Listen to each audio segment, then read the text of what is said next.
নমস্কার বন্ধুরা, আপনারা সবাই গরমে কেমন আছেন?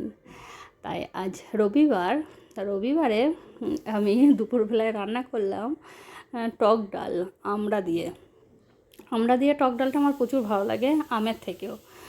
তো অনেকজন আমটা পছন্দ করে, কিন্তু আমড়া দিয়ে আমার বেশি ভালো লাগে, তাই আমড়া দিয়ে টক ডাল বানিয়েছি। আর টক ডালটা ব্যাস হয়ে এসছে। আর এই দেখুন আমার অবস্থা, এত গরম, বাপরে! রান্না করতে করতে অবস্থা এবারে খারাপ হয়ে গেছে, এত ঘাম ঝরছে, মানে আর সহ্য করা যাচ্ছে না, রান্না বান্না মনে হচ্ছে ছেড়ে দিই। আর তার সাথে টক ডালটা হয়ে গেছে। টক ডালটার পরে মাংসটা করা হয়েছে, ওটা রান্নাটা দেখালাম না, তাই রান্না কমপ্লিটই। মাংসটা কষা বানিয়েছি। কষা মানে টক ডালের সাথে মাংস কষা প্রচুর ভালো লাগে খেতে, তাই আমরা কষাই বানিয়েছি, ঝোল টোল বানাইনি। গরমে মানে শুকনো শুকনো টক ডালটাও খাওয়া যাবে আর ওটাও খাওয়া যাবে। আর পটল ভাজা আর একটু ভেন্ডি পেঁয়াজ দিয়ে ভেজেছি।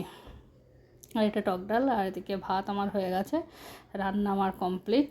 আর মাংসটা বাস হয়ে গেছে, এবার বাস নামিয়ে দেবো, তাহলেই 2 মিনিট পরেই হয়ে যাবে। বাস, কেমন লাগলো ভিডিও অবশ্যই জানাবেন, ভালো থাকবেন।